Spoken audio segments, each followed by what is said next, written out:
Hey everybody, welcome back to Dagish America Presents. I'm your host, Ben Harrell, and I'm so happy you've joined us for the season finale of Season 6. Over the course of this season, we've put a spotlight on some of the individuals who are changing the face of our industry. Leaders who are challenging norms, innovating on the job, and redefining what it means to lead in pest management and fumigation. Today, on the last episode of the season, we're discussing a sometimes overlooked topic: women in leadership roles within the fumigation industry. The pest control industry is a tough, technical field traditionally dominated by men, but that's changing. More and more women are rising into leadership positions, proving that expertise, strategic thinking, and resilience have no gender.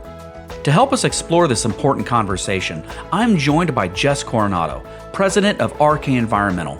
Jess has built an incredible career in our field and continues to lead with confidence, skill, and integrity. So please help me welcome Jess to the show. Jess, how are you doing today? Ben, I'm doing great. A day above the ground's a great day, my friend. How about you? I'm doing good. I like that saying. I always say, as long as I'm upright and taking in oxygen, I'm doing pretty good. So I'm going to do with you what I always do with everybody when we first get started, and that's just kind of ask you a little bit about yourself, give you an opportunity to kind of tell the audience a little bit about your story. So let's just start there. How did you get into the pest control industry, and what led you into this leadership role that you're in now? Yeah, great question. Thank you. So what got me into the pest management industry? It's interesting, and I put this together probably 5 or 10 years ago, that my pest management industry experience started before I even really knew it. I grew up in upstate New York, and my mother and father were big outdoors people, and my dad, big time hunter, worked with New York State Department of Environmental Conservation with farmers helping remove black bears. And it was this really incredible study. I was the photographer on the trip, but it was really the concept of helping farmers with wildlife, with a nuisance wildlife, a black bear that would go in and just decimate a lot of space. And it was just the coolest thing, from the preservation and, humans working with animals and all that stuff. I was fascinated by it. Well, fast forward, I decided to study finance and marketing to really open my horizons and career possibilities. But I worked on Wall Street for a little while, hated it, could not stand it. Just my passion wasn't there. It was a great experience, but I just didn't have that fire in my belly. So I went on, Ben, I'm going to date myself, monster.com. I don't even know if it's even a thing, but that was a big thing back in the day. And I remember. Yeah. Yeah, right. So I went to monster.com, and I saw this ad for outside sales, specifically to the food processing and healthcare industries. And the first thing I thought of, I was like, wow, that's awesome, because people always need food and healthcare. Now, the ad didn't reference what I was going to be selling, but it said I'd get a car and a laptop and benefits and a flexible schedule. And, I'm traveling around the tri-state area. And I was like, this sounds so great. So I went in for one interview, learned about the company, and I was so excited. Then I get to my second interview, and I meet with this gentleman who ended up being my sales manager. And he's like, we go through the questions, we meet each other, we hit it off. And he goes, let me ask you a question. Do you know what you're going to be selling? Now, looking back on this, I had a very fancy suit on. It's just what I was conditioned to do. And I was like, yeah, environmental services to really recession-proof industries. He's like, okay. Do you know what that Yeah. Do you know what that means? And I was like, not really, but it sounds cool. Do you want to tell me more about it? He goes, you know what? Ants, cockroaches, mice, all that stuff. You're going to sell pest control. And the dominoes clicked him. I was like, that's awesome. Sign me up. And he was like, really? And I thought that was a strange response, but he was honest. And I was like, yeah, let's go. So that's how I got into the space. I was here for a little while, and then I joined RK Environmental, I'm still with today, as a sales professional there first, and really grew up as we grew the organization. So I, grew the sales team, grew the marketing department, all the rest, and really kept operations and sales together. I always believed that throughout my career in sales, knowing that operations, we have to work together. It's like a football team, offense and defense. Everybody's got to be singing on the same sheet of music. We might be singing different notes, but we're all singing that same song. And continued to grow at the org and got very involved, really learned so much from the people around me, including you, Ben, when we worked together on several projects and you were in with the team, to the former owner of the company, Hank Hirsch, and the technical side, to another leader that we had who sadly has passed away. They really opened my eyes to leadership and, to their credit, recognized it in me and brought me into, hey, we're going to develop these skill sets and we're going to have a lot of fun. So that's my story. I'm sticking to it. I feel really fortunate to, I look at my role as president of RKE and CFS as I am the number one servant. I'm at the bottom, and everybody else I work for, we support and work for and with each other. So that's who I am, and that's what I'm about. That's awesome. What a wonderful culture that you got an opportunity to come up in. I was actually kind of equally lucky myself in the sense that I was able to work with people who did a wonderful job of mentoring me and allowing me opportunities to further my career path. And so it's so great when you are surrounded by people who see something in you and help cultivate that. So I think that's terrific. Absolutely. I couldn't echo and amplify that message any better. Agreed. Yeah. And then there's always the pay it forward aspect of that too. And we'll talk a little bit about that here in a little bit. But I do want to ask you, because this particular episode is about women in our workplace. So what are some of the challenges that you faced early in your career? Because this is kind of still, even today, a little bit of a male-dominated space. So what were some of those challenges that you faced early in your career, especially as a woman entering into this mostly male-dominated space? So I came from male-dominated industries, right? Whether it was finance, construction, landscaping, tree work. So for me, it was normal. I played on co-ed teams, in my youth. Even as an adult, I played on some co-ed teams. So it was, for me, in my experience, that's how I grew up. So if I walked into an industry with all women, I feel like that might be jarring to me because of my experience. Sure. And I don't mean to say that in a negative way, but when this question is posed to me, I have to say that, my experience has been in male-dominated industries. And the challenges that I faced early in my career, really, I want to say, was the learning curve and having a very strong feeling and sensation. I have to prove to people that I know what I'm talking about. Right. So I think that, and I don't know if that's specific to women. I feel like regardless of gender, that's anybody who enters an industry. But I did feel like I had to really work harder to prove myself. And I can't say that's specific to the pest management industry. I felt that same way in finance and construction and landscaping and any other, even, car rental, whatever it was that I was working in. I always felt like I had to work harder to prove myself. Now, I don't see that necessarily as a bad thing. I never looked at it as, oh, I have to do this because I'm a woman. I just knew I wanted to be better and bring everybody up with me, regardless of who I was working with. How do we work as a team to be the best? Looking back on it, it really was an awesome experience. It really was, because I learned from not only a lot of men, but a lot of women too. And I think if I went back in time to ask my younger self what her biggest challenge is, she might be a little stressed and a little erratic and, oh my gosh, I have to learn all this stuff while I'm putting sales numbers up. And of course, hindsight's 2020. But it was really all happening exactly how it needed to happen. Outside of that, I really, the fabric of who I am, I look at people as people. And Simon Sinek has the greatest quote that I steal shamelessly all the time. We're human beings tethered to this earth by gravity. Regardless of gender, race, religion, whatever, we're all humans that are doing our best. And I firmly believe that. So that's how I can describe some of my challenges early on. I can't say that I look back on it with, man, that was a battle. It was really, I don't know if it was because of a male-dominated space or really just the technicality of our business. Yeah, it sounds like you were too busy succeeding to worry about the way that the success was attained. I guess I don't know if that's the right way to say it, but it seems like that you were so busy focused on your future and your career that you weren't really, and I'm not trying to speak for you, but you weren't really too concerned with stereotypes or any of the other sometimes nonsense that gets attributed to this type of topic. Totally. I became known as the redhead in pest control. That's actually how Hank found me. Was one of his clients said, "Hey, there's a redhead in pest control who's trying to take your business from you." Yeah. I was like, "Okay, I'll go with this and let's go." But no, listen, I like how you just summarized my diatribe there. That was very well said. And yeah, I agree with that. Okay, good, good. So obviously you've had a good career path. You know, you started out in sales and now you're the president of a company. So I know you've probably seen a lot of change in our industry over that period of time. I know I've seen a ton of change myself.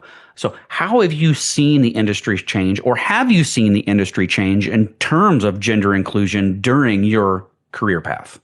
Yeah, so 18 years ago when I got into this space, I remember my first professional women in pest management industry meeting. I thought it was the coolest thing that it existed, and I was so excited to be a part of it. And I still love that it exists. I think the first meeting I ever went to had about maybe 20-ish people in the room, and the ladies in there were talking about the days where they started it and how there were only a handful of them. And it just makes me smile to think of that progress of opening this space to everyone, right? So not that it's been closed, but I think that humans, when we see people do things, we know it's okay. So it's like, oh, I can do that. Yeah. You know? So a few years ago, Ben, fast forward, I was at Legislative Day and they needed a room 3 times the size. 3 times the size. I mean, it was packed and it was amazing to see that growth in that period of time. You know, I've seen more women in leadership roles. When I first started, I saw a handful of women who owned companies and I really looked up to them. And I thought it was absolutely fantastic. I've seen more women in leadership, more women in sales roles, and I've also seen more women in specialist roles. I'd like to see more. I don't know how we do that as an industry, but I would like to see more. Listen, I think there's a trend happening. There's women entering these quote unquote blue collar spaces. You know, there's a lady down the street from me here in New Jersey who graduated high school, went to trade school. She's an electrician, loves it, like losing her mind with excitement every single day. There's another woman in my town who is going to school to do plumbing. So I think there is a shift happening, and in our industry, but also in other industries, that women can do these jobs too and do them just as good as their counterparts. So I think our industry needs all people, regardless of gender or ethnicity, because I believe that everyone brings a perspective, a unique perspective. Ben, you and I, we might have been in the same industry, totally different backgrounds, totally different human beings. We have some commonalities, I'm sure, but we individually, and even the folks who have listened, we've all been shaped differently. So we can all look at the same situation and think wildly different solutions. There's still solutions, but embracing that, I've seen that more in the last, I would say, 5 to 7 years than I had prior. Yeah, I agree with that. And I think it's absolutely wonderful. I mean, not to date myself, but I've been in the industry about 22 years, and I remember when I very first got into it, just being a simple technician for a pest control company. I mean, it was rare to see a female in that space. And I mean, it was always welcome. I mean, I never worked for an organization where there was any kind of animosity or anything like that. Everybody was always welcome. But because there were so few females in that corner of the industry, it caught your attention, so to speak. And now you fast forward 22 or so years later, and I agree with you. We've seen so many more women in our industry and in other industries, and it just seems so common to see that these days. And I think that's a wonderful thing. I agree with you. The job is the job. The job doesn't care, just like insects. When you're trying to kill insects, they don't care about finances. They don't care about, the economy. They don't care about insects, just want to eat food. And so that's why our industry is so recession proof. They don't care about our economy. They just want to eat our foods. That's why our industry is so recession proof, because the insects are always going to be there. It's kind of the same thing. The job is the job. It doesn't matter what gender you are or anything else. The job just needs to get done. And it's so awesome to see that the job can be done kind of by anybody who has a good work ethic. Yeah. And the gender doesn't matter to me. Totally agree. I think that you hit the nail on the head. I think the pest management industry is for everyone. I mean, it truly impacts all human beings. One of the most profound statements I ever heard, I was in a seminar with Dr. Bobby Corrigan, and he put a question up on the screen. It was something to the effect of, what's the most domesticated animal on the planet? And the room went around. Somebody said dogs. Somebody said cats have been around longer than dogs. And then we've gotten this whole argument. And the answer was rodents. I think it was mice. Dr. Corrigan, if you're listening to this, I don't mean to butcher what you did, but I remember thinking that commensal rodents have traveled with humans forever and a day. And I think that's absolutely incredible. So I feel that our industry touches everyone in some facet of their life. There's not one human that hasn't swatted a fly Yeah. somewhere, right? And I think it's for everyone. I think that the industry is shifting towards not only welcoming that mindset, but also the way in which we do things, which I think is formulating from the diversity that's coming in. We're getting different thoughts on how do we do stuff? How can we make this better, more effective, more environmentally friendly, easier for our people, more effective for clients, all that stuff. So I think there's a lot of really incredible things on the horizon for our industry as a whole. And I'm really excited. Yeah, I agree. And it's one of the things that I like about our industry the most is there's so much opportunity for everybody. And every single day that I go to work is different than the previous day. There's not a lot of monotony in our industry at all. And I actually love the fact that there's not a lot of monotony. Amen. Amen. And preach all day long. And, as you were saying that, and we were talking about the things that are shifting in our industry, I like to think that this is a result of really focusing on welcoming everyone, regardless of gender. I see paternal leave for new fathers, which is very typical for women getting, maternity leave. But Yeah. companies are adopting paternal leave for fathers, which is, I think, is a fantastic enhancement for families, which I also think is part of that gender inclusion that you referenced earlier in the call. So I think that's a fantastic ad for any company that's doing that to really help families out while they're having that transition. Yeah, and that's an interesting thing that you bring up. And I think that's wonderful too. It seems like a lot of industries in general, not just the pest control industry, but a lot of industries in general used to be more family focused, decades ago.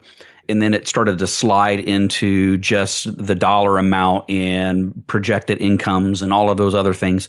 And I think we lost focus of the family and the well-being of the employees a little bit along the way, maybe in the 80s and the 90s and even into the early 2000s. And now we're starting to see a shift back into making sure that the person themselves are well taken care of, that your employee is well taken care of, and that their family is well taken care of. And I mean, I don't have numbers or stats on this, but I just have to imagine that the productivity of a person has to increase significantly if they feel like they're taken care of by the company that they work for. I mean, it just has to be that way. I don't have the stats on that either, but I do have experience with human behavior. And there's this awesome quote that says, people don't care how much you know until they know how much you care. That's great. Yeah. And it's true. And, the care has to be authentic. You can't fake care because as humans, I think that I read somewhere that is the number one feeling or emotion that we can sense is authenticity. Yeah. Right. So everybody knows when you meet someone, in my experience, which again, I'm not an expert at this, fractions of seconds, you're making an impression You just get this gut feel or a sense that they're authentic or they're full of it. You know Oh what I yeah. mean? Oh yeah, yeah. Intuition is very real and very powerful. Absolutely. And you referenced the shift in the 80s, 90s, and 2000s. It's amazing. My team, our leadership team, we do leadership books together over the course of an 8-week period. We take it apart and we talk it through and how we can apply it together and all the rest. Right now, we're reading something called The Infinite Game by Simon Sinek. And this book, Ben, if you haven't read it, it's fantastic. He goes into that exact history, how it all happened. And I think that you are right. This shift is happening because I don't mean to repeat myself, we're human beings that are tethered to this earth by gravity. We're doing the best we can for ourselves, for our families. And we go to companies to do that for our lives and to help create a better and safer world and all that good stuff. It did get lost. And all I can say is we're doing everything we can to bring it back. Yeah, and people like you, and there are several other people in our industry in particular that I think are really focused on making sure that people feel welcome, they feel cared for in the company that they work for. I've seen it in several organizations, some of the people that I've interviewed, and then just some of the people that I work with. But yeah, it's really interesting. I think that there's, and again, I don't have the numbers, but I would imagine there's a direct correlation on employee retention when it comes to caring about the employee as well. Because, I mean, I think people are people. They're going to work hard, but they're not going to feel as tethered to any particular organization if that organization doesn't show them that they care. And it takes more than money to really show an individual that you care. You have to really invest in their future, and you really have to invest in their family time and their family, and you have to get to know them. And if you do all those things, people are going to be a lot less interested in moving on to a different company. So employee retention, I think caring about an employee, you have a much, much better employee retention than you do if you don't. Yeah, you just triggered a thought that really the care of the people that you're around, the byproduct of that is exactly what everybody's going for, right? Yeah. All companies want their people to stay with them. All companies want to grow and see their people thrive, which essentially, in theory, makes the company thrive, right? When you've got productive and happy folks out there and safe people, safety all day long. When those things are in place, which sound easy, Ben, but it's not always easy Yeah. Yeah. or simplified. When those things are in place, I find that more often than not, the results just take care of themselves. And to your point, you are going to have the people who, throughout our career, we come across who are going to be aces because that's who they are, regardless of the company. Regardless, they'll go anywhere and go with or without us, right? And that's okay. And then there's folks who may need that additional help. And, look, I was one of them. I was someone early on who needed that help and support. I worked really hard, but I did need words of affirmation. I needed somebody to say, this is good. Have you considered this? I needed to be fed that. And that came from the people who cared. It really did. And it's like the story of the teacher who stays late or the professor that stays late with a student or a coach or a trainer staying late with you if you go through a course. Ben, I'm sure you've done it where you've taught courses and you stay afterwards and somebody's asking you a bunch of questions. Oh, yeah. Yeah. And that's the care and love that you exude in not only what you're doing, but to help someone else. And that has lasting effects that I don't know if you need to be in quantum physics to measure that stuff, but I have a belief that when you care and show people you care, not just say it, but you actually do it. You put your money where your mouth is with tiny noticeable things. The most beautiful things can happen and the results will be there. Yeah, and I think it's really interesting, and I was going to ask you about mentorship too, but I wanted to key in on something that you said, talking about staying late and working with people and showing care and people doing that for you. And the thing that I find the most interesting is it's inspiring, meaning that the people who have put in the effort to help me in my career have inspired me to want to do that for other people who are maybe a little earlier on the journey than me. So having people stay late to help me makes me want to stay late to help others. And so it's a snowball effect. So just like you can have negative snowball effects, you can have very positive snowball effects too. So mentorship played a huge, huge role in my career. And if I would not have had an opportunity to have wonderful mentors in my career, I mean, who knows where I could have ended up. Oh, amen, brother. That's right. Talking about mentorship and kind of paying it forward a little bit here, what kind of advice would you give that young woman starting out in our industry, whether she's on the path that you're on, like wanting to get into an executive level, or whether she's just wanting to have a nice, stable career? What kind of advice would you give that person? Yeah, so this is an easy question for me because I've been asked this before, and I'm happy to repeat it. I was told I should get a T-shirt that says Jess's 10 Commandments. And, I want to say this to everyone, not just men or women, but everyone out there. And I don't care what it is. I believe that my 10 Commandments are applicable regardless of gender or whatever the diversity is.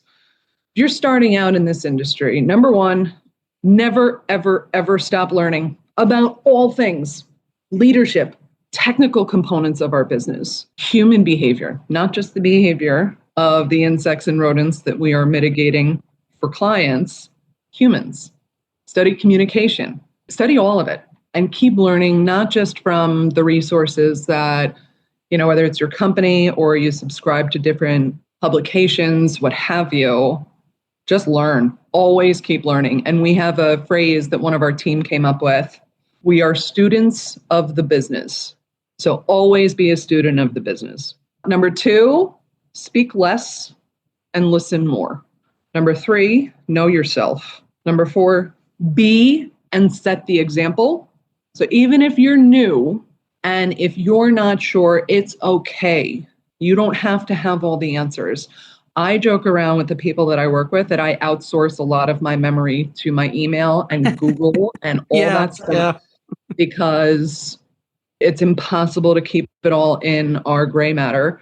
So as you do go out there and set the example, know that it's okay to not know all the answers, and set the example that it's okay to phone a friend and ask questions so that you can keep learning. Number five, find a mentor and a coach. Seek those people out. And as you, in your mind, are thinking about who can mentor me, think about the people that you interact with where you get a feeling that they care, that they have wisdom or advice and knowledge that you can just brainstorm and have a conversation with and walk away with, oh, all right. I just, maybe a light bulb goes off, gives you a different perspective. But find a mentor, seek out a coach, and have fun with that. Number six, always command excellence. Always do not compromise on excellence with safety and with your work. Number seven, set goals and be obsessed with accomplishing them.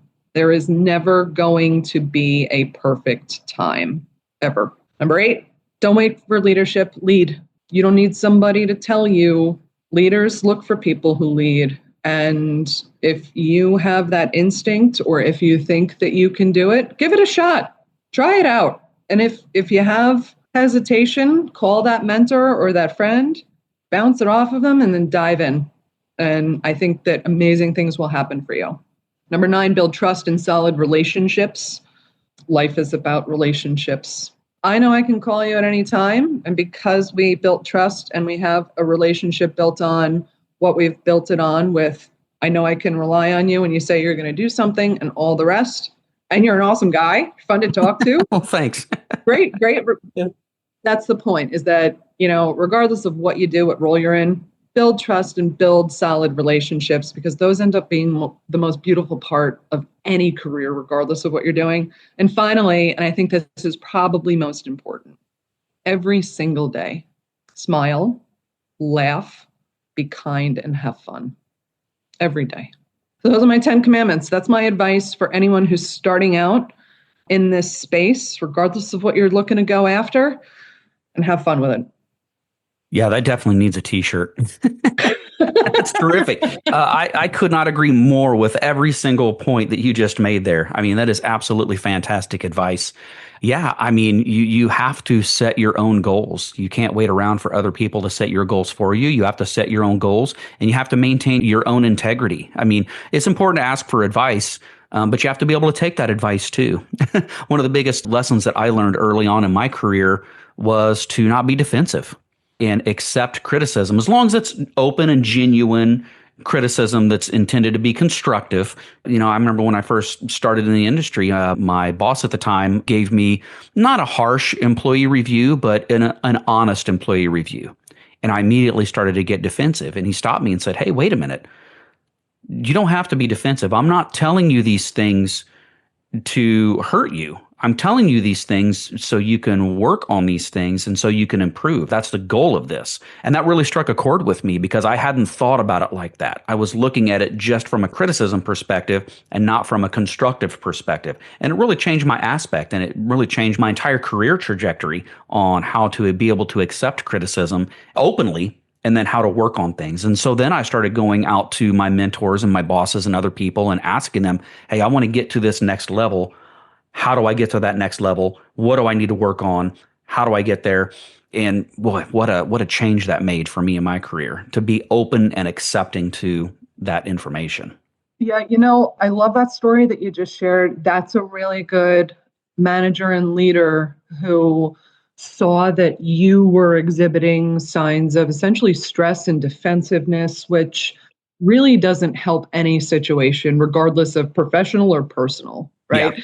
When people get into defensive posture, that becomes difficult to come out of. But that person pointed out and they were honest and they honored you. If they were nice and didn't share honesty to make you feel good because they thought that was nice, they would have done you a disservice. So I love the way that you just described that and that the manager explained to you that I'm not here to harm you. I want to see the best in you. These are the things that I know you're capable of working on or whatever, and demonstrated that they believe in you. I'll share a story. I had a manager who taught me how to not do those things. Yeah. I had a manager, I had a slump. I was in a slump in sales, which I was not used to. That was not something I really took well to. So I was really, really down on myself. And that manager at the time, and I really like to believe he was probably doing the best that he could with what he was taught, got on the phone with me, and I had just gotten off of a phone call where I was declined a proposal, which it was just down, down, down. And this manager, he goes, how'd that proposal? Didn't get it. And I could hear it in his voice. He was pissed. I could just hear it. And he's like, "Well, you sound like you got to shake that off." And looking back on it 18 years, or 15 or however many years later, I can say, okay, they probably could have said, "Hey, you're being harder on yourself than any of us ever could be. Do whatever you need to do to shake this off. This is just a rut. It happens. And come on, that encouragement, right? That belief." They could have been dealing with stressors from their boss, which then trickled down to that conversation. We don't know. I think it's also important to know that our leaders are human beings as well, and they will make mistakes from time to time. So I like to think that was a learning experience for me, that I would never talk to someone like that if I heard someone who was really down on themselves because they really do care, I'm not going to get any further down on them. I got to lift them up and get them out of that rut, and I'll do whatever I can to pull them out. So I think on the contrary, and someone recently said this to me, that the leaders in your life can shape you I believe, for the good, because they're going to show you a really positive way of doing things. And sometimes they might show you a way that you look at it and it's like, maybe there was a different way we could have gone about that, but I get it. All right, I can do this and maybe change it a little bit, Yeah. And that goes right back to one of the commandments that you talked about, which was be open to learning. It's important to not only be able to learn what to do, but also be able to learn what not to do.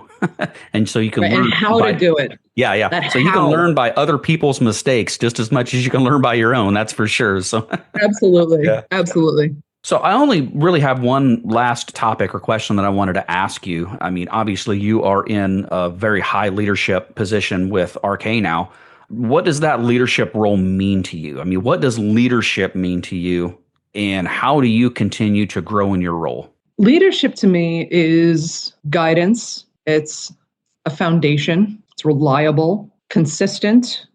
And I believe that leadership has to have an element of care and love for, of course, yes, the business, but when I think of the business, I think of the people. And in our space, we are in the people business, period, end of story. We serve people internally with internal clients, our colleagues, and external clients, the people that pay us to get the job done.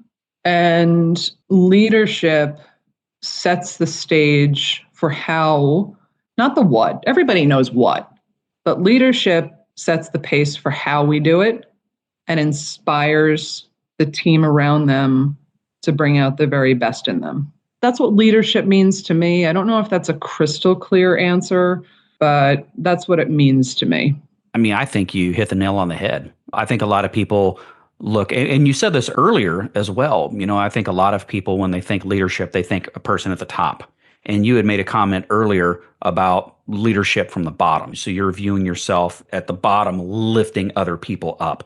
And I think that is exactly the reason why you have been so successful in your career, because of the 10 commandments that you live by and that you strive to live by. And then also just your viewpoints on leadership and what it means to people. What a heck of a career that you've made for yourself. I mean, it's absolutely awesome. It's difficult for anybody to get into a leadership role as you've done. And I mean, the fact that you've done it just through hard work and your ethics and your morals and your 10 commandments, which I'm going to need you to email me a copy of those 10 commandments now so I can post them on my wall somewhere so I can live by them. So that's great. But I mean, what a heck of a career you've had, Jess. And I cannot thank you enough for sharing your insight with us today.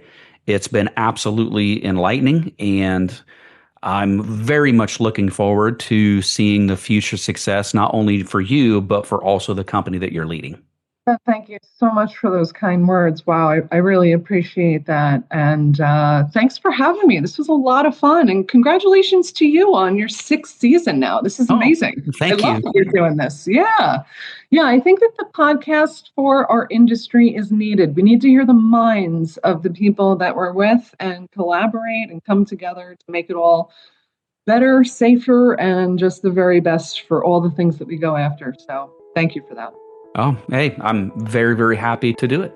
All right. Thanks, Jess. Thanks, Ben. What an inspiring conversation.